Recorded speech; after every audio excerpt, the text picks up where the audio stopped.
ಹೇ hi, ನಾನು ಲಾಸ್ಯ and ನಂಗೆ ಕತೆ ಹೇಳೋದು ಅಂದರೆ ತುಂಬ ಇಷ್ಟ. ವೆಲ್ಕಮ್ ಟು ರಹಸ್ಯ ವಿತ್ ಲಾಸ್ಯ. ಇವತ್ತು ನಿಮ್ಮೆಲ್ಲರಿಗೂ ಒಂದಲ್ಲ ಎರಡೆರಡು ಕತೆ ಹೇಳೋ ಟೈಮ್. ಇವರು ನೈನಿತಾಲಿಂದ ಹೊರಟಿದ್ದು ಕಾಶಿಪುರ್ಗೆ. ಕೃತಿಗೆ ಅನ್ಈಸಿ ಫೀಲ್ ಆಗೋದಕ್ಕೆ ಸ್ಟಾರ್ಟ್ ಆಗುತ್ತೆ.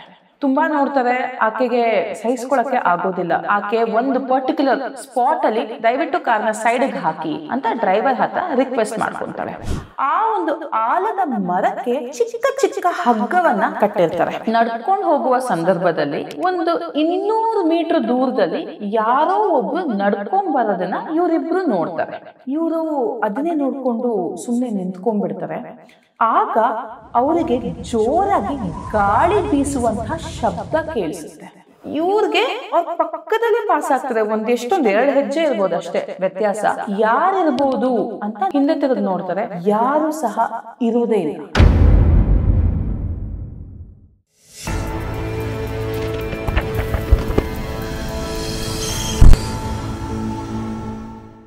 ಮೈ ಡಿಯರ್ ಮಿಸ್ಟಿಕ್ ಫ್ಯಾಮಿಲಿ, ಇವತ್ತು ನಾನು ನಿಮಗೆ ಹೇಳಕ್ ಹೋಗ್ತಾ ಇರುವಂತ ಈ 2 ಕಥೆಗಳು ಕೇವಲ ಕಥೆಗಳಲ್ಲ, ನಿಜವಾದ ಘಟನೆಗಳು. This is not just 2 little stories but real incidents. ಈ ಕಥೆಗಳನ್ನ ಕೇಳಕ್ಕೆ ನೀವು ರೆಡಿ ಆಗಿದ್ದೀರಾ? ಮೊದಲನೆಯ ಕತೆ, ದ ಬ್ಲ್ಯಾಕ್ ಸ್ಪಾಟ್. ಈ ಒಂದು ಘಟನೆ ನಡೆದಿದ್ದು ನನಗೆ ತುಂಬ ಬೇಕಾಗಿರುವಂಥ ಆಶೀಶ್ ಅನ್ನೋರ ಜೊತೆ. ಇದು ನಡೆದು ತುಂಬ ಸಮಯ ಏನು ಕಳೆದಿಲ್ಲ. ರೀಸೆಂಟಾಗಿ ಫೆಬ್ರವರಿ 8, 2025 ನಂದು ನಡೆದಂತಹ ಈ ಒಂದು ಸ್ಟೋರಿ. ಸೊ ಆಶೀಶ್ ಬಂದ್ಬಿಟ್ಟು ನನಗೆ ತುಂಬ ಕ್ಲೋಸ್ ಫ್ರೆಂಡ್. ಇವರು ನೈನಿತಾಲ್ ಅಂದರೆ ನಾರ್ತ್ ಇಂಡಿಯಾನಲ್ಲಿರುವ ನೈನಿತಾಲ್ಗೆ ಒಂದು HR ಈವೆಂಟ್ಗೆ ಹೋಗಿರ್ತಾರೆ. ಸೊ ಬೇಸಿಕಲಿ ಆಶೀಶ್ ಬಂದ್ಬಿಟ್ಟು ಒಬ್ಬರು HR ಪ್ರೊಫೆಷ್ನಲ್, ಒಂದು ಖಾಸಗಿ ಕಂಪನಿಯಲ್ಲಿ HR ಹುದ್ದೆಯಲ್ಲಿ ಕೆಲಸ ಮಾಡ್ತಾ ಇರ್ತಾರೆ.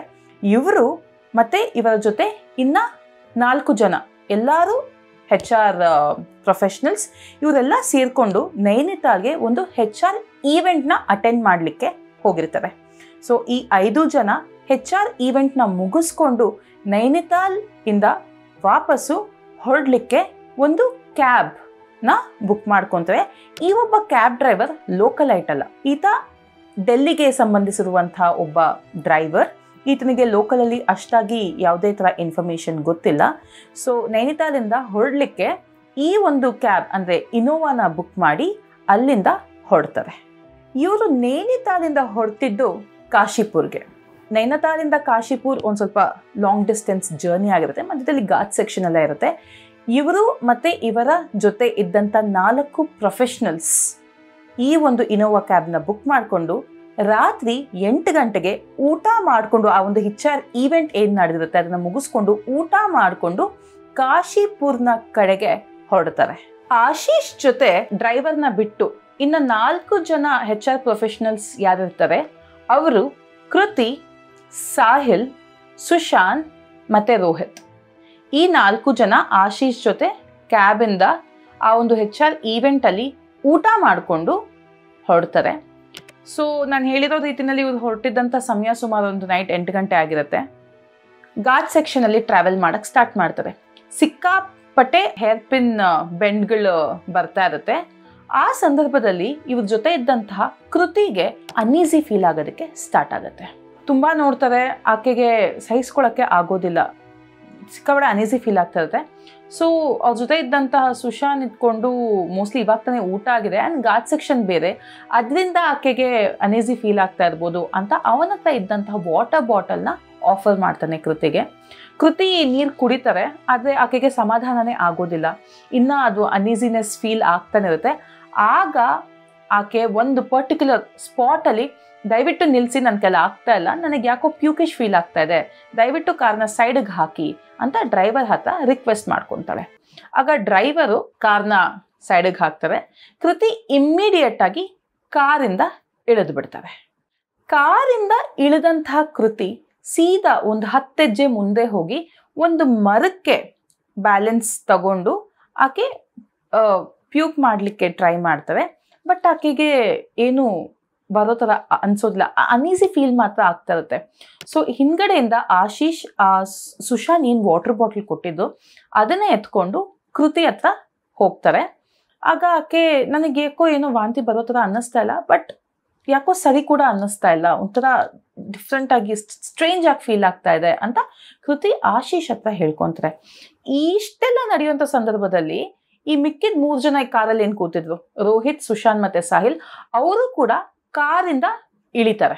ಇಳಿದಂಥ ಸಂದರ್ಭದಲ್ಲಿ 5 ಜನ ಒಟ್ಟಿಗೆ ಒಂದು ಸ್ಪಾಟಲ್ಲಿ ನಿಂತ್ಕೊಂತಾರೆ. ಆ ಒಂದು ಸ್ಪಾಟಲ್ಲಿ ಏನು ನಿಂತ್ಕೊಂಡಿರ್ತಾರೆ ಅಲ್ಲಿಂದ ಒಂದು ಚೂರು ದೂರದಲ್ಲಿ ಅವರಿಗೆ ಒಂದು ದೊಡ್ಡ ಆಲದ ಮರ ಕಾಣಿಸ್ತಾ ಇರುತ್ತೆ.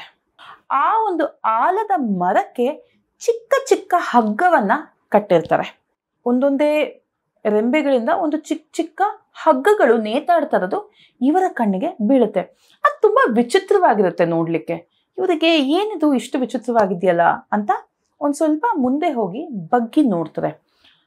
ಆಗ ಅವರಿಗೆ ಆ ಒಂದು ಆಲದ ಮರ, ಬ್ಯಾನಿಯನ್ ಟ್ರೀ ಏನಿದೆ ಅದರಿಂದ ಹಿಂದೆ ಒಂದು 100 ಮೀಟರ್ ಡಿಸ್ಟೆನ್ಸ್ ಅಲ್ಲಿ ಒಂದು ಪಾಳ್ ಬಿದ್ದಿರುವ ಬಂಗಲೆ ಕಾಣಿಸ್ತಾ ಇರುತ್ತೆ. ಇವರು ಅದನ್ನೇ ನೋಡ್ಕೊಂಡು ಸುಮ್ಮನೆ ನಿಂತ್ಕೊಂಡ್ಬಿಡ್ತಾರೆ. ಆಗ ಅವರಿಗೆ ಜೋರಾಗಿ ಗಾಳಿ ಬೀಸುವಂತಹ ಶಬ್ದ ಕೇಳಿಸುತ್ತೆ. ಫ್ರೆಂಡ್ಸ್, ಇವರಿಗೆ ಗಾಳಿ ಬಂದು ತಟ್ಟೋದಿಲ್ಲ, ಬರೀ ಗಾಳಿ ಬೀಸುವಂತಹ ಶಬ್ದ ಮಾತ್ರ ಕೇಳಿಸುತ್ತೆ. ಇವರಿಗೆ ಶಬ್ದ ಬರ್ತಾ ಇದೆ, ಮೋಸ್ಟ್ಲಿ ಗಾಳಿ ಬರ್ಬೋದು ಅನ್ನೋ ಒಂದು ಎಕ್ಸ್ಪೆಕ್ಟೇಷನಲ್ಲಿ ಇರ್ತಾರೆ. ಆದರೆ ಅಲ್ಲಿ ಯಾವ ಗಾಳಿ ಕೂಡ ಇರೋದಿಲ್ಲ, ಚಿಕ್ಕ ಎಲೆ ಕೂಡ ಅಲ್ಲಾಡ್ತಾ ಇರೋದಿಲ್ಲ. ಆದರೆ ಇವರಿಗೆ ಗಾಳಿ ಬೀಸುವಂಥ ಶಬ್ದ ಮಾತ್ರ ಕೇಳಿಸ್ತಾ ಇರುತ್ತೆ. ಆ ಪರ್ಟಿಕ್ಯುಲರ್ ಮೂಮೆಂಟಲ್ಲಿ ಅಲ್ಲಿದ್ದಂತಹ 5 ಜನ ಅಂದರೆ ಆಶೀಶ್, ಕೃತಿ, ಸುಶಾಂತ್, ಸಾಹಿಲ್ ಮತ್ತು ರೋಹಿತ್, ಇಷ್ಟು ಜನಕ್ಕೂ ಅನ್ಈಸಿ ಫೀಲ್ ಆಗೋದಕ್ಕೆ ಸ್ಟಾರ್ಟ್ ಆಗುತ್ತೆ. ಅವರಿಗೆ ಸರಿಯಾಗಿ ಉಸಿರಾಡೋದಕ್ಕೆ ಆಗ್ತಾ ಇರೋದಿಲ್ಲ. 5 ಜನಕ್ಕೂ ಇದೇ ರೀತಿಯಾದಂಥ ಎಕ್ಸ್ಪೀರಿಯನ್ಸ್ ಆಗಿರುತ್ತೆ. ಉಸಿರಾಡಲಿಕ್ಕೆ ಕಷ್ಟಪಡ್ತಾ ಇರ್ತಾರೆ. ಆ ಸಂದರ್ಭದಲ್ಲಿ ಅಷ್ಟು ಜನಕ್ಕೂ ಹಿಂದ್ಗಡೆಯಿಂದ ಯಾರೋ ಪುಷ್ ಮಾಡುವಂಥ ಎಕ್ಸ್ಪೀರಿಯನ್ಸ್ ಆಗುತ್ತೆ. ಆಟ್ ಅ ಟೈಮ್ 5 ಜನ ಮುಂದೆ ಜರ್ಕ್ ಹೊಡಿತಾರೆ. ಒಬ್ರಿಗೋ ಇಬ್ರಿಗೋ ಅಲ್ಲ, 5 ಜನನೂ ಜರ್ಕ್ ಹೊಡಿತಾರೆ. ಇದನ್ನು 5 ಜನ ಕೂಡ ಅಬ್ಸರ್ವ್ ಮಾಡ್ತಾರೆ. ಆ ಕ್ಷಣದಲ್ಲಿ ಕೃತಿಯ ಕೂದಲನ್ನ ಯಾರೋ ಹಿಡ್ಕೊಂಡು ಹಿಂದ್ಗಡೆಯಿಂದ ಹೇಳಿದ್ದಾರೆ. ಇದನ್ನು ಪ್ರತಿಯೊಬ್ಬರು ನೋಡ್ತಾರೆ. ಕೃತಿಗೆ ಏನು ಮಾಡಬೇಕು ಅಂತಲೇ ಗೊತ್ತಾಗೋದಿಲ್ಲ. ಆಕೆ ಜೋರಾಗಿ ಕಿರ್ಚ್ಕೊತಾಳೆ. ಆ ಸಂದರ್ಭದಲ್ಲಿ ಇವ್ರು ಏನು ಮಾಡಬೇಕು ಅಂತ ಗೊತ್ತಾಗ್ದಂಗೆ, ದಿಕ್ಕು ತೋಚ್ದಂಗೆ ಆ ರೋಡಲ್ಲಿ ನಿಂತಿರ್ಬೇಕಾದ್ರೆ ಆ ಒಂದು ಯೂಪಿನ್ ಬೆಂಡ್ ಏನಿದೆ ಅಲ್ಲಿ ಫಾಸ್ಟಾಗಿ 2 ಕಾರ್ ಬರ್ತಾ ಇರುತ್ತೆ. ಆ ಕಾರಿಂದ ಜನ ಕಾರ್ ನಿಲ್ಲಿಸೋದಿಲ್ಲ, ಕಾರ್ ಸ್ಪೀಡ್ನ ಸ್ಲೋ ಮಾಡ್ತಾರೆ. ಸ್ಲೋ ಮಾಡಿ ಅದರಲ್ಲಿದ್ದಂತಹ ಜನ, ಈ ಜಾಗದಲ್ಲಿ ಯಾಕೆ ನಿಂತ್ಕೊಂಡಿದ್ದೀರಾ, ಫಸ್ಟು ಈ ಜಾಗದಿಂದ ಹೊರಟು ಬಿಡಿ, ಈ ಜಾಗ ಸರಿ ಇಲ್ಲ, ಇಲ್ಲಿ ನಿಂತ್ಕೊಬೇಡಿ, ಹೊರಡಿ ಅಂತ ಮೆತ್ತಿಗೆ ಆ ಒಂದು ಹೇರ್ ಪಿನ್ ಬೆಂಡ್ ಏನಿದೆ ಆ ಒಂದು ಬೆಂಡ್ ಕ್ರಾಸ್ ಆಗೋ ಟೈಮಲ್ಲಿ ಫಸ್ಟ್ ಇಲ್ಲಿಂದ ಹೊರಡಿ ಅಂತ ಹೇಳಿ ಅವ್ರನ್ನ ಏನು ಕ್ರಾಸ್ ಆಗ್ತಾರಲ್ಲ ಆ ಮೂಮೆಂಟ್ಗೆ ಸ್ಪೀಡ್ನ ಪಿಕ್ ಮಾಡಿಕೊಂಡು ಅಲ್ಲಿಂದ ಹೊರಟು ಬಿಡ್ತಾರೆ. ಈ ಮಾತನ್ನು ಕೇಳಿಸ್ಕೊಂಡಂಥ ಈ 5 ಜನ ಅಲ್ಲಿ ಒಂದು ಕ್ಷಣ ಕೂಡ ನಿಲ್ಲೋದಿಲ್ಲ. ಇಮ್ಮಿಡಿಯೇಟ್ ಆಗಿ ಬಂದು ಕಾರ್ ಹತ್ಕೊತಾರೆ. ಡ್ರೈವರು ಕಾರಲ್ಲೇ ಕೂತಿರ್ತಾನೆ. ಇವರು ಹತ್ತಿದ ತಕ್ಷಣ ಕಾರ್ನ ಸ್ಟಾರ್ಟ್ ಮಾಡ್ಕೊಂಡು ಸ್ಪೀಡಾಗಿ ಅಲ್ಲಿಂದ ಹೊರಟು ಬಿಡ್ತಾನೆ. ಇವರೇನು ಮಾಡ್ತಾರೆ, ಆ 2 ಕಾರ್ ಏನು ಹೋಗ್ತಾ ಇತ್ತು ಅದನ್ನೇ ಫಾಲೋ ಮಾಡಿಕೊಂಡು ಅವರಿಂದ ಹೊರಟು ಬಿಡ್ತಾರೆ. ಈ ಒಂದು ಸಂದರ್ಭದಲ್ಲಿ ಅಂದರೆ ಏನು ಹೊರಟಿದ್ರು ಆ ಕ್ಷಣದಿಂದ ಆ ಕಾರಲ್ಲಿ ಹನುಮಾನ್ ಚಾಲೀಸಾನ ಪ್ಲೇ ಮಾಡೋದಕ್ಕೆ ಸ್ಟಾರ್ಟ್ ಮಾಡ್ತಾರೆ. ಆ ಒಂದು ಜಾಗದಿಂದ ಒಂದು 20 ಕಿಲೋಮೀಟರ್ ಏನಿದೆ ಆ ಕಂಪ್ಲೀಟ್ ಜರ್ನಿ ಹನುಮಾನ್ ಚಾಲೀಸ ಕೇಳಿಕೊಂಡೆ ಅವರು ಬಂದುಬಿಡ್ತಾರೆ. ಎಲ್ಲೂ ಕೂಡ ಸ್ಟಾಪ್ ಮಾಡೋದಿಲ್ಲ. ಎದುರುಗಡೆ ಹೋಗ್ತಾ ಇದ್ದಂಥ ಆ 2 ಕಾರ್ಗಳು ಕೂಡ ಎಲ್ಲೂ ಸ್ಟಾಪ್ ಮಾಡೋದಿಲ್ಲ. ಕಂಟಿನ್ಯೂಸ್ ಆಗಿ ರೈಡ್ ಮಾಡಿಕೊಂಡು 20 ಕಿಲೋಮೀಟ್ರ್ ಬಂದಾದಮೇಲೆ ಆ 2 ಕಾರ್ಗಳು ಒಂದು ಡಾಬಾ ಹತ್ರ ಸೈಡಿಗೆ ಹಾಕ್ತಾರೆ. ಅಲ್ಲೇ ಈ ಆಶೀಶ್ ಇದ್ದಂತಹ ಕಾರ್ನು ಕೂಡ ಸೈಡಲ್ಲಿ ಪಾರ್ಕ್ ಮಾಡ್ಕೊತಾರೆ. ಕಾರಿಂದ ಕೆಳಗಡೆ ಇಳಿದಂತಹ ಈ 5 ಜನ ಆ 2 ಮುಂದ್ಗಡೆ ಕಾರ್ ಏನು ಹೋಗ್ತಾ ಇತ್ತು ಅವ್ರ ಹತ್ರ ಹೋಗಿ ಏನಕ್ಕೆ ನೀವು ಆ ಥರ ಕಿರಿಚ್ಕೊಂಡ್ರಿ, ಏನಕ್ಕೆ ಅಂತ ಹೇಳಿದಾಗ, ನಿಮ್ಗೆ ಈ ಜಾಗದ ಬಗ್ಗೆ ಗೊತ್ತಿಲ್ವಾ, ಯಾಕಲ್ಲಿ ನಿಂತ್ಕೊಂಡಿದ್ರಿ, ಅದು ಎಂಥ ಡೇಂಜರಸ್ ಸ್ಪಾಟ್ ಅಂತ ನಿಮ್ಗೆ ಏನಾದರೂ ಗೊತ್ತಾ ಅಂತ ಕೇಳ್ತಾರೆ. ಇಲ್ಲ, ನಾವು ಈ ಊರಿನವರೇ ಅಲ್ಲ, ನಾವು ಈ ಜಾಗಕ್ಕೆ ಹೊಸದಾಗಿ ಬಂದಿದ್ದು, ಒಂದು ಈವೆಂಟ್ ಅಟೆಂಡ್ ಮಾಡ್ಕೊಂಡು ವಾಪಸ್ ಬರ್ತಾ ಇದ್ವಿ, ಏನು ಈ ಜಾಗ ನಮ್ಗೆ ಅರ್ಥ ಆಗ್ತಾಯಿಲ್ಲ ಅಂತ ಹೇಳಿದಾಗ ಅವರು ಹೇಳೋದು, ಆ ಜಾಗ ಬೇರೆ ಯಾವುದೂ ಅಲ್ಲ, ಆ ಜಾಗ ಕಾಲಾದುಂಗಿ ಅಂತ ಹೇಳ್ತಾರೆ. ಇವ್ರಿಗೆ ಕಾಲಾದುಂಗಿನ ಏನಾ ಜಾಗ ಅಂತ ಕೇಳ್ತಾರೆ. ಆಗ Kaladhungi is one of the most haunted places. ಈ ಒಂದು ದಾರಿನಲ್ಲಿ ಅಲ್ಲಿ ಯಾರೂ ಸಹ ನಿಂತ್ಕೊಬಾರ್ದು, ಅಲ್ಲಿ ಯಾರೂ ಸಹ ಇರೋದು ಇಲ್ಲ. ತುಂಬ ಡೇಂಜರಸ್ ಸ್ಪಾಟ್ ಅದು, ತುಂಬ ಆಕ್ಸಿಡೆಂಟ್ಸ್ ಆಗುತ್ತೆ, ತುಂಬ ಪ್ಯಾರಾನಾರ್ಮಲ್ ಆ್ಯಕ್ಟಿವಿಟೀಸ್ ಅಲ್ಲಿ ರೆಗ್ಯುಲರ್ ಆಗಿ ನಡೀತಾ ಇರುತ್ತೆ. ಇದನ್ನು ವಿಟ್ನೆಸ್ ಮಾಡುವಂಥ ಎಷ್ಟೊಂದು ಎಕ್ಸಾಂಪಲ್ಸ್ ಇದೆ. ಅದಕ್ಕೆ ಅಲ್ಲಿ ನಿಂತ್ಕೊಬೇಡಿ ಅಂತ ಹೇಳಿದ್ದು. ನೀವು ಯಾಕೆ ನಲ್ಲಿ ನಿಲ್ಸಕ್ಕೆ ಹೋಗಿದ್ರಿ ಅಂತ ಕೇಳ್ತಾರೆ. ಆಗ ಇವರು ಆಶೀಶು ಇಲ್ಲ, ಈ ಥರ ಈ ಹುಡುಗಿಗೆ ತುಂಬ ಅನೀಸಿ ಫೀಲ್ ಆಗ್ತಾಯಿತ್ತು, ಆಕೆಗೆ ಪ್ಯೂಕಿಶ್ ಫೀಲ್ ಆಗ್ತಾಯಿತ್ತು, ಆದ್ದರಿಂದ ಕೆಳಗಡೆ ಗಾಡಿನ ಸೈಡಲ್ಲಿ ಪಾರ್ಕ್ ಮಾಡಿಬಿಟ್ಟು ಕೆಳಗಡೆ ಇಳಿದ್ವಿ. ಆದರೆ ಅಲ್ಲಿ ಹೋದ್ಮೇಲೆ ಪ್ರತಿಯೊಬ್ಬರಿಗೂ ಅನೀಸಿ ಫೀಲ್ ಆಗೋಕ್ಕೆ ಸ್ಟಾರ್ಟ್ ಆಯಿತು. ತುಂಬ ವಿಚಿತ್ರವಾಗಿ ನಮಗೆ ಯಾರೋ ತಳ್ದಂಗೆ ಆಯಿತು. ಗಾಳಿ ಬೀಸೋ ಸೌಂಡ್ ಬರ್ತದೆ, ಬಟ್ ನಮಗೇನೂ ಗಾಳಿ ಬರಲಿಲ್ಲ. ಎಲ್ಲರಿಗೂ ಒಂಥರ ಅನೀಸಿ ಫೀಲ್ ಆಯಿತು. ಬಟ್ ಎಲ್ಲರಿಗೂ ಇದ್ದಕ್ಕಿದ್ದಂಗೆ ಹಿಂದ್ಗಡೆಯಿಂದ ಯಾರೋ ದಬ್ದಂಗೆ ಆಯಿತು ಅಂತ ಅವ್ರಿಗಾಗಿದ್ದ ಎಕ್ಸ್ಪೀರಿಯನ್ಸಸ್ನ ಶೇರ್ ಮಾಡ್ತಾರೆ. ಆಗ ಆ ಕಾರಲ್ಲಿ, ಮುಂದೆ ಕಾರಲ್ಲಿ ಇದ್ದವ್ರು ಹೇಳೋದೆ, ಹೌದು ಇಲ್ಲಿ ನಡೆಯೋದಿದು ತುಂಬ ಕಾಮನ್ನು, ಅದಕ್ಕೆ ಅಲ್ಲಿ ಯಾರೂ ಇಳಿಯೋಕ್ಕೆ ಹೋಗೋದಿಲ್ಲ. ಅಲ್ಲಿ ತುಂಬ ಅಂದರೆ ಒಂದಲ್ಲ ಎರಡಲ್ಲ ಸಿಕ್ಕಾಪಟ್ಟೆ ಆತ್ಮಗಳಿವೆ ಅಲ್ಲಿ, ತುಂಬ ಹಾಂಟೆಡ್ ಪ್ಲೇಸ್ ಅದು ಅಂತ ಹೇಳಿ ಆ ಜಾಗದಿಂದ ಹೊರಟು ಬಿಡ್ತಾರೆ. ಆಶೀಶ್ ಆಗ ಕಾರಲ್ಲಿ ಕೂತ್ಕೊಂಡು ಕಾಶಿಪುರಕ್ಕೆ ಹೋಗೋ ತನಕ ಯೂಟ್ಯೂಬ್ ಮತ್ತು ಗೂಗಲ್ನಲ್ಲಿ ಕಾಲಾದುಂಗಿ ಬಗ್ಗೆ ರಿಸರ್ಚ್ ಮಾಡ್ತಾರೆ. ಆಗ ಗೊತ್ತಾಗೋದು Kaladhungi is one of the most haunted places on the route of Nainital to Kashipur. ನೀವು ಸಹ ಹೋಗಿ ಯೂಟ್ಯೂಬಲ್ಲಿ ಗೂಗಲಲ್ಲಿ ನೋಡ್ಬೋದು. Kaladhungi is actually a very haunted place. ತುಂಬ ಹಲವಾರು ವಿಡಿಯೋಗಳು ಸಹ ಇದೆ ಈ ಕಾಲಾದುಂಗಿ ಬಗ್ಗೆ. ನೀವು ಸಹ ಹೋಗಿ ಆ ಒಂದು ವಿಡಿಯೋಸ್ನ ನೋಡ್ಬೋದು. ಇವ್ರು ಇದ್ದಂಥ ಜಾಗ ಕಾರ್ಬೆಟ್ ನ್ಯಾಷನಲ್ ಪಾರ್ಕ್ನ ಪಕ್ಕದಲ್ಲೇ ಇತ್ತು. ಈ ಏರಿಯಾ ಎಲ್ಲ ಕಾಲಾದುಂಗಿ ಏರಿಯಾ. ಸೊ ಇದಾಗಿತ್ತು ನನ್ನ ಫ್ರೆಂಡ್ ಆಶೀಶ್ಗೆ ನಡೆದಂಥ ಸತ್ಯವಾದ experience. Second story of the day, the missing man.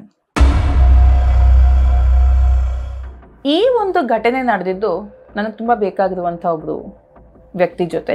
ಅವ್ರ ಹೆಸರು ರಂಜಿತ್ ಅಂತ. ಸೊ ಇದಾಗಿದ್ದು ಇದೇ ನಮ್ಮ ಬೆಂಗಳೂರಲ್ಲಿ ಕೋರ್ಮಂಗ್ಲಾನಲ್ಲಿರುವ KSRP ಪೊಲೀಸ್ ಕ್ವಾರ್ಟರ್ಸ್ನಲ್ಲಿ ನಡೆದಿದ್ದು. ಈ ಒಂದು ಘಟನೆ ನಡೆದು ಸುಮಾರು ಒಂದು 15-16 ವರ್ಷಗಳೇ ಆಗಿದೆ. ಇವರು ಅವರ ಚಿಕ್ಕ ವಯಸ್ಸಲ್ಲಿ ಅಂದರೆ ಕಾಲೇಜ್ ಟೈಮಲ್ಲಿ ಇದ್ದಾಗ ನಡೆದಂತಹ ಸ್ಟೋರಿ ಇದು. ಸೊ ರಂಜಿತ್ ಅವರ ತಂದೆ ಏನಿದ್ದಾರೆ ಅವರು KSRPನಲ್ಲಿ ಪೊಲೀಸ್ ಆಗಿರ್ತಾರೆ. ಅವ್ರ ಡ್ಯೂಟಿ ಇದ್ದಿದ್ದು ಹಾಸನಲ್ಲಿ, ಬಟ್ ಫ್ಯಾಮಿಲಿ ಕೋರ್ಮಂಗ್ಲಾನಲ್ಲಿರುವಂಥ KSRP ಪೊಲೀಸ್ ಕ್ವಾರ್ಟರ್ಸ್ನಲ್ಲಿ ಇರ್ತಾರೆ. ಸೊ ಇವರ ತಂದೆ ಕೃಷ್ಣಮೂರ್ತಿ ಅವರು ಸ್ಯಾಟರ್ಡೇ ಮಧ್ಯಾಹ್ನ ಹಂಗೆ ಡ್ಯೂಟಿ ಮುಗಿಸ್ಕೊಂಡು ಬಸ್ ಹತ್ಕೊಂಡು ಬೆಂಗಳೂರಿಗೆ ಬರ್ತಾ ಇರ್ತಾರೆ. ಆ್ಯಂಡ್ ಮಂಡೇ ಮಾರ್ನಿಂಗ್ಸ್ ಬೆಳಿಗ್ಗಿನ ಜಾವನೇ ಒಂದು 3:30-4 ಗಂಟೆ ಹಂಗೆ ಎದ್ದು ಬೆಳಿಗ್ಗಿನ ಜಾವದ ಬಸ್ ಹಿಡ್ಕೊಂಡು ಹಾಸನ್ಗೆ ಡ್ಯೂಟಿಗೆ ಹೋಗಿ ಜಾಯ್ನ್ ಆಗ್ತಾ ಇರ್ತಾರೆ.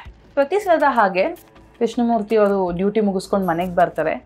ಸ್ಯಾಟರ್ಡೇ ಸಾಯಂಕಾಲ, ಸಂಡೇ ಎಲ್ಲ ಫ್ಯಾಮಿಲಿ ಜೊತೆ ಟೈಮ್ ಸ್ಪೆಂಡ್ ಮಾಡಿ ಮಂಡೇ ಮಾರ್ನಿಂಗ್ 3:30ಗೆ ಎದ್ದು 4 ಗಂಟೆ ಅಷ್ಟೊತ್ತಿಗೆ ಎಲ್ಲ ಲಗೇಜ್ ಎಲ್ಲ ಪ್ಯಾಕ್ ಮಾಡಿಕೊಂಡು, ಲಗೇಜ್ ಒಂದು ಸ್ವಲ್ಪ ಅವತ್ತಿನ ದಿನ ಜಾಸ್ತಿ ಇರುತ್ತೆ, ಆದ್ದರಿಂದ ಮಗ ರಂಜಿತ್ನ ಎಬ್ಬಿಸ್ಕೊಂಡು ಬಸ್ ಸ್ಟಾಪ್ಗೆ ಒಂದು ಸ್ವಲ್ಪ ಲಗೇಜ್ ತೊಗೊಂಬಂದು ಬಿಟ್ಬಿಟ್ಟು ಬಾಪ ಅಂತ ಹೇಳಿ ಎಬ್ಬಿಸ್ತಾರೆ. ಇವರ ಕ್ವಾರ್ಟರ್ಸ್ ಮನೆ ಏನಿದೆ ಅಲ್ಲಿಂದ ಮೇನ್ ರೋಡ್ಗೆ ಒಂದು 3/4 ಕಿಲೋಮೀಟ್ರು ಕಾಲ್ನಡಿಗೆ. ಸೊ ನಡ್ಕೊಂಡು ಹೋಗಬೇಕಾಗಿರುತ್ತೆ. KSRP ಕ್ವಾರ್ಟರ್ಸ್ ಸಿಕ್ಕಾಪಟ್ಟೆ ದೊಡ್ಡದು ಕೋರ್ಮಂಗ್ಲಾನಲ್ಲಿ, ಹಲವಾರು ಮನೆಗಳಿದೆ. ಇವರಿದ್ದಂತಹ ಬ್ಲಾಕು ಮೇನ್ ರೋಡಿಂದ ಒಂದು ಸ್ವಲ್ಪ ಒಂದು 1/2-3/4 ಕಿಲೋಮೀಟ್ರ್ ದೂರ ಇರುತ್ತೆ. ರಂಜಿತ್ 1-2 ಬ್ಯಾಗು, ಅವ್ರ ತಂದೆ ಒಂದು ಬ್ಯಾಗ್ನ ಎತ್ಕೊಂಡು ಆ ಒಂದು ಕಾಲ್ದಾರಿ ಏನಿದೆ ಅದ್ರಲ್ಲಿ ನಡ್ಕೊಂಡು ಹೋಗ್ತಾ ಇರ್ತಾರೆ. ಪಕ್ಕದಲ್ಲಿ ಒಂದು ದೊಡ್ಡ ಗ್ರೌಂಡ್ ಇರುತ್ತೆ, ಮೈದಾನ ಇರುತ್ತೆ, ಸ್ಪೋರ್ಟ್ಸ್ ಗ್ರೌಂಡು. ಅದ್ರ ಪಕ್ಕ ಇರೋದು ಈ ಕಾಲ್ದಾರಿ. ಸೊ ಅಪ್ಪ ಮಗ ಇಬ್ಬರು ನಡ್ಕೊಂಡು ಹೋಗ್ತಾ ಇರ್ತಾರೆ. ನಡ್ಕೊಂಡು ಹೋಗುವ ಸಂದರ್ಭದಲ್ಲಿ ಒಂದು 100 ಮೀಟ್ರ್ ಬಂದಿರ್ತಾರೆ. ಒಂದು 200 ಮೀಟ್ರ್ ದೂರದಲ್ಲಿ ಯಾರೋ ಒಬ್ಬರು ನಡ್ಕೊಂಬರೋದನ್ನು ಇವರಿಬ್ಬರು ನೋಡ್ತಾರೆ. ಎದುರುಗಡೆಯಿಂದ ನಡ್ಕೊಂಡು ಬರ್ತಾ ಇರ್ತಾನೆ ಒಬ್ಬ ವ್ಯಕ್ತಿ. ರಂಜಿತ್ ಇಟ್ಕೊಂಡು, ಯಾರಪ್ಪ ಇಷ್ಟೊತ್ತಲ್ಲಿ 4 ಗಂಟೆಗೆ ಎದುರುಗಡೆಯಿಂದ ಬರ್ತಾ ಇದ್ದಾರಲ್ಲ ಅಂತ ತಂದೆನ ಕೇಳ್ತಾರೆ. ಆಗ ತಂದೆ ಹಿಡ್ಕೊಂಡು, ಯಾರೋ ಡ್ಯೂಟಿ ಮೇಲೆ ಇರಬೇಕು, ನೈಟ್ ಶಿಫ್ಟ್ ಮಾಡ್ತಾ ಇರಬೇಕು, ಬರ್ತಾ ಇರ್ತಾರೆ, ಓಡಾಡ್ತಾ ಇರ್ತಾರೆ, ಖಾಲಿ ರೋಡ್ ಅಲ್ವಾ, ಬೀಟ್ ಹೊಡಿತಾ ಇರ್ತಾರೆ ಅಂತ ಹೇಳ್ತಾರೆ. ನೋಡ್ತಾ ನೋಡ್ತಾ ನೋಡ್ತಾ ನೋಡ್ತಾ ಆ ವ್ಯಕ್ತಿ ಹತ್ತ ಬರ್ತಾನೇ ಇರ್ತಾರೆ. ಯಾಕಂದರೆ ಇವರು ನಡ್ಕೊಂಡು ಹೋಗ್ತಾ ಇದ್ದಾರೆ, ಆ ಕಡೆಯಿಂದ ಅವರು ಬರ್ತಾ ಇದ್ದಾರೆ. ಸುಮಾರು ಒಂದು 3-4 ನಿಮಿಷ ಅಷ್ಟೊತ್ತಿಗೆ ಇಬ್ಬರು ತುಂಬ ಹತ್ತಿರ ಬಂದಿರ್ತಾರೆ. ಆಗ ಇವ್ರಿಗೆ ಕಾಣಿಸೋದು ಆ ವ್ಯಕ್ತಿ ವೈಟ್ ಆ್ಯಂಡ್ ವೈಟ್ ಹಾಕಿರ್ತಾರೆ, ಕಾಕಿ ಹಾಕಿರೋದಿಲ್ಲ, ವೈಟ್ ಆ್ಯಂಡ್ ವೈಟ್ ಹಾಕ್ಕೊಂಡಿರ್ತಾರೆ. ತಲೆ ಮೇಲೆ ಟೋಪಿ ಇರುತ್ತೆ. ಆ ಕತ್ಲಲ್ಲಿ ಇವ್ರಿಗೆ ಆತನ ಮುಖಾನೇ ಕಾಣಿಸ್ತಾ ಇರೋದಿಲ್ಲ. ಸೊ ಇವ್ರು ನೋಡ್ತಾರೆ, ಸುಮ್ಮನೆ ಯಾಕೆ ತುಂಬ ಆಬ್ವಿಯಸ್ ಮಾಡ್ಕೊಬೇಕು ಅಂತ ಇವರು ತಲೆ ಬಗ್ಗಿಸ್ಕೊಂಡಿರ್ತಾರೆ. ಇವ್ರಿಗೆ ಅವ್ರ ಪಕ್ಕದಲ್ಲೇ ಪಾಸ್ ಆಗ್ತದೆ, ಎಷ್ಟೊಂದು 2 ಹೆಜ್ಜೆ ಇರ್ಬೋದು ಅಷ್ಟೇ ವ್ಯತ್ಯಾಸ, ಪಕ್ಕದಲ್ಲೇ ಪಾಸ್ ಆಗ್ತದೆ. ಇವ್ರು ತಲೆ ಬಗ್ಗಿಸ್ಕೊಂಡೇನು ನಡೀತಾ ಇರ್ತಾರೆ. ಆಗ ಆತನ ಶೂಸ್ ನೋಡ್ತಾರೆ. ಆತ ಬ್ರೌನ್ ಕಲರ್ ಶೂಸ್ ಹಾಕ್ಕೊಂಡಿರ್ತಾರೆ. ಆಗ ತಂದೆ ಹಿಡ್ಕೊಂಡು ವೈಟ್ ಆ್ಯಂಡ್ ವೈಟ್ ಡ್ರೆಸ್ ಹಾಕ್ಕೊಂಡು ಯಾರಪ್ಪ ಶೂಸ್ ಹಾಕ್ಕೊಂಡಿದ್ದಾನೆ ಅಂದ್ಬಿಟ್ಟು ಆತ ಮೂವ್ ಆಗಿದ್ದು 2 ಸೆಕೆಂಡ್ಗೆ, ಜಾಸ್ತಿ ಏನಲ್ಲ, 2 ಸೆಕೆಂಡ್ಗೆ ಹಿಂದೆ ತಿರುಗಿ ಯಾರಿರ್ಬೋದು ಅಂತ ನೋಡ್ತಾರೆ. ಇಬ್ಬರು ಅಪ್ಪ ಮಗ ಇಬ್ಬರು ನೋಡ್ತಾರೆ. 2 ಸೆಕೆಂಡ್ ಹಿಂಗೆ ಪಾಸ್ ಆಗಿರ್ತಾರೆ. 1 2 ಹಿಂದೆ ತಿರುಗಿ ನೋಡ್ತಾರೆ, ಯಾರು ಸಹ ಇರೋದೇ ಇಲ್ಲ. ಇಬ್ಬರು ತಿರುಗಿ ನೋಡ್ತಾರೆ, ಇವಾಗ ಪಾಸ್ ಆಗಿದ್ದು. ಹಿಂದೆ ತಿರುಗಿ ನೋಡ್ತಾರೆ, ಆ ವ್ಯಕ್ತಿನೇ ಇರೋದಿಲ್ಲ. ಯಾಕಂದರೆ ಇವ್ರು ಇಷ್ಟೊತ್ತು ಆ ರೋಡಲ್ಲಿ ನಡ್ಕೊಂಬಂದಿದ್ದಾರೆ. ಆತ ಹೋದರೆ ಆ ಕಡೆ ಗ್ರೌಂಡ್ ಒಳಗಡೆ ಹೋಗಬೇಕು, ಗ್ರೌಂಡಲ್ಲಿ ನೀಟಾಗಿ ಕಾಣ್ತಾ ಇದೆ, ಈ ಕಡೆ ಏನೂ ಇಲ್ಲ, ಹಿಂದೆ ಎಲ್ಲೂ ಓಡೋಗಿಲ್ಲ. ನೋಡಿದ್ರೆ ಆ ವ್ಯಕ್ತಿನೇ ಇಲ್ಲ. ಇವರಿಬ್ರು ಗರ ಬಡ್ದಿರೋ ಹಾಗೆ ರೋಡಲ್ಲೇ ನಿಂತ್ಕೊಂಡ್ಬಿಡ್ತಾರೆ. ರಂಜಿತ್ ಮತ್ತು ಅವ್ರ ತಂದೆಗೆ ಏನು ಮಾಡಬೇಕು ಅಂತಲೇ ಗೊತ್ತಾಗೋದಿಲ್ಲ. ರಂಜಿತು, ಅಪ್ಪ ಎಲ್ಲಿ ಆ ಮನುಷ್ಯ ಕಾಣ್ತಾನೆ ಇಲ್ಲ, ಇವಾಗ ತಾನೇ ನಮ್ಮ ಪಕ್ಕದಲ್ಲಿ ಹೋದ್ನಲ್ಲಪ್ಪ ಅಂತ ಕೇಳ್ತಾರೆ. ಆಗ ಕೃಷ್ಣಮೂರ್ತಿಯವರು, ಹೌದು ಇವಾಗ ತಾನೇ ಹೋದ, ಎಲ್ಲೋದ ಅಂತ ಗೊತ್ತಾಗ್ತಾ ಇಲ್ವಲ್ಲ, ಗ್ರೌಂಡ್ ಕಡೆನೂ ಹೋಗಿಲ್ಲ, ನಮ್ಮ ಹಿಂದೆನೂ ಕಾಣ್ತಿಲ್ಲ, ಎಲ್ಲಿ ಹೋದ ಅಂತ ಇವರಿಬ್ರು ಮಾತಾಡ್ಕೊಳ್ಬೇಕಾದ್ರೆ ಅವರಿಗೆ ಯಾರೋ ಒಬ್ಬ ವ್ಯಕ್ತಿ ಜೋರಾಗಿ ನಗ್ತಾ ಇರುವಂಥ ಶಬ್ದ ಕೇಳಿಸುತ್ತೆ. ಜೋರಾಗಿ ಇವ್ರನ್ನ ನೋಡಿ ನಗ್ತಾ ಇರುವಂಥ ಶಬ್ದ ಕೇಳಿದ ರಂಜಿತ್ ಮತ್ತು ಅವ್ರ ತಂದೆಗೆ ಸಿಕ್ಕಾಪಟ್ಟೆ ಗಾಬರಿ ಆಗುತ್ತೆ. ಅವ್ರಿಗೆ ಈ ಕಡೆ ಬಸ್ ಸ್ಟಾಪ್ ಕಡೆ ಮುಂದಕ್ಕೆ ಹೋಗ್ಬೇಕಾ, ವಾಪಸ್ ಮನೆಗೆ ಹೋಗ್ಬೇಕಾ ಗೊತ್ತಾಗ್ತಾ ಇಲ್ಲ. ಇಬ್ಬರು ನಿಂತ್ಕೊತಾರೆ. ರಂಜಿತು, ಅಪ್ಪ ಯಾಕೋ ಟೈಮ್ ಸರಿ ಇಲ್ಲ, ನಡಿ ವಾಪಸ್ ಮನೆಗೆ ಹೋಗ್ಬಿಡೋಣ ಅಂತ ಬ್ಯಾಗ್ ಇಟ್ಕೊಂಡು ಅವ್ರ ತಂದೆನೂ ಕರ್ಕೊಂಡು ಜೋರಾಗಿ ಮನೆ ಕಡೆ ಓಡ್ಬಿಡ್ತಾರೆ. ಒಂದು 5-6 ನಿಮಿಷದಲ್ಲಿ ಮನೆ ಸೇರ್ಕೊತಾರೆ. ಮನೆ ಬಾಗಿಲು ತರ್ತಾರೆ. ತಾಯಿ ಬಂದು ಮನೆ ಡೋರ್ ಓಪನ್ ಮಾಡ್ತಾರೆ. ಯಾಕೆ ಏನಾಯಿತು ವಾಪಸ್ ಬಂದುಬಿಟ್ರಿ ಅಂತ ಕೇಳಿದಾಗ ಮನೆಯಲ್ಲಿ ಯಾರಿಗೂ ಏನೂ ಈ ವಿಷಯ ಹೇಳೋದಿಲ್ಲ. ಸೀದಾ ಬ್ಯಾಗೆಲ್ಲ ಇಟ್ಬಿಟ್ಟು ಹೋಗಿ ಮಲ್ಕೊಂಡ್ಬಿಡ್ತಾರೆ. ಬೆಳಿಗ್ಗೆ ಸುಮಾರು 9 ಗಂಟೆ ಆಗಿರುತ್ತೆ. ರಂಜಿತ್ನ ಎಬ್ಬಿಸ್ತಾರೆ. ರಂಜಿತ್ಗೆ ಜೋರಾಗಿ ಜ್ವರನೇ ಬಂದುಬಿಟ್ಟಿರುತ್ತೆ ಹೆದರ್ಕೊಂಡು. ತಂದೆ ಅವತ್ತು ಡ್ಯೂಟಿಗೆ ಹೋಗೋದಿಲ್ಲ. ಕೆಳಗಡೆ ಇಟ್ಕೊಂಡು ಅಲ್ಲೇ ಪಕ್ಕದಲ್ಲಿದ್ದ ಸ್ಟೇಷನ್ಗೆ ಹೋಗ್ಬಿಟ್ಟು, ಯಾಕಪ್ಪ ಮೂರ್ತಿ ಡ್ಯೂಟಿಗೆ ಹೋಗಿಲ್ವಾ ಅಂತ ಕೇಳಿದಾಗ, ಇಲ್ಲ ಬೆಳಿಗ್ಗೆ ಹೊರಟಿದ್ದೆ, ಬೆಳಗಿನ ಜಾವ ನಾನು ರಂಜಿತ್ತು ಬ್ಯಾಗ್ ಎತ್ಕೊಂಡು ಹೋಗ್ತಾ ಇದ್ವಿ. ಆಗ ಒಬ್ಬ ವ್ಯಕ್ತಿ ನಮ್ಮ ಪಕ್ಕದಲ್ಲೇ ಪಾಸ್ ಆದ. ವೈಟ್ ಆ್ಯಂಡ್ ವೈಟ್ ಹಾಕ್ಕೊಂಡಿದ್ದ, ಬ್ರೌನ್ ಕಲರ್ ಶೂಸ್ ಹಾಕ್ಕೊಂಡಿದ್ದ, ಟೋಪಿ ಹಾಕ್ಕೊಂಡಿದ್ದ, ಮುಖ ಕಾಣಿಸ್ಲಿಲ್ಲ, ನಮ್ಮ ಪಕ್ಕದಲ್ಲೇ ಪಾಸ್ ಆದ. 2 ಸೆಕೆಂಡ್ಗೆ ಹಿಂದೆ ತಿರುಗಿ ನೋಡಿದೆ, ಮನುಷ್ಯನೇ ಪತ್ತೆ ಇಲ್ಲ, ಎಲ್ಲಿ ಹೋದ ಅಂತಲೇ ಗೊತ್ತಿಲ್ಲ ಅಂತ ಹೇಳಿದಾಗ ಅಲ್ಲಿದ್ದಂತಹ ಬೇರೆ ಅಧಿಕಾರಿಗಳು ಹೇಳೋದು, ಇದು ನೀನೊಬ್ಬನಿಗೆ ಮಾತ್ರ ಅಲ್ಲ, ಆ ಸಮಯದಲ್ಲಿ ಯಾರೇ ಅಲ್ಲಿ ನಡ್ಕೊಂಡು ಹೋದನು ಆ ಒಬ್ಬ ವ್ಯಕ್ತಿ ಕಾಣಿಸ್ಕೊತಾನೆ. ಆತ ಯಾರು ಏನು ಗುತ್ತು ಗುರಿ ಏನೂ ಗೊತ್ತಿಲ್ಲ, ಅದೇ ವೈಟ್ ಆ್ಯಂಡ್ ವೈಟ್ ಹಾಕ್ಕೊಂಡು ಒಬ್ಬ ವ್ಯಕ್ತಿ ಕಾಣಿಸ್ಕೊತಾನೆ ಆ ಒಂದು ಹೊತ್ತಲ್ಲಿ. ಇಂಥ ಇನ್ಸ್ಟೆನ್ಸಸ್ ತುಂಬ ರಿಪೋರ್ಟ್ ಆಗಿದೆ. ನಾವು ಯೂಶಲಿ ಅಷ್ಟೊತ್ತಲ್ಲಿ ಯಾರೂ ಓಡಾಡೋದಿಲ್ಲ, ಇದೇ ಕಾರಣಕ್ಕೆ ಅಂತ ಹೇಳ್ತಾರೆ. ಆಗ ಅವರಿಗೆ ಗೊತ್ತಾಗುತ್ತೆ ಅಲ್ಲಿ ಒಂದು ಪ್ಯಾರಾನಾರ್ಮಲ್ ಎನ್ಕೌಂಟರ್ಸ್ ನಡೆದಿದೆ ಅಂತ.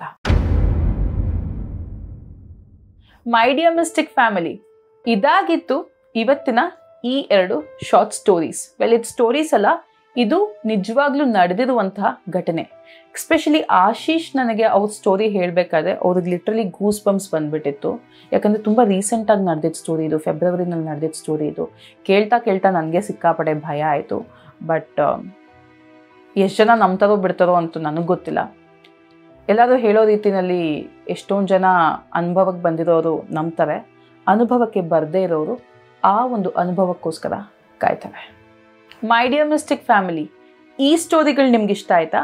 ಹಾಗಿದ್ರೆ do like, share and subscribe and stay with ರಹಸ್ಯ ವಿತ್ ಲಾಸ್ಯ, ವೇರ್ ಮಿಸ್ಟ್ರಿ ಅವೇಟ್ಸ್.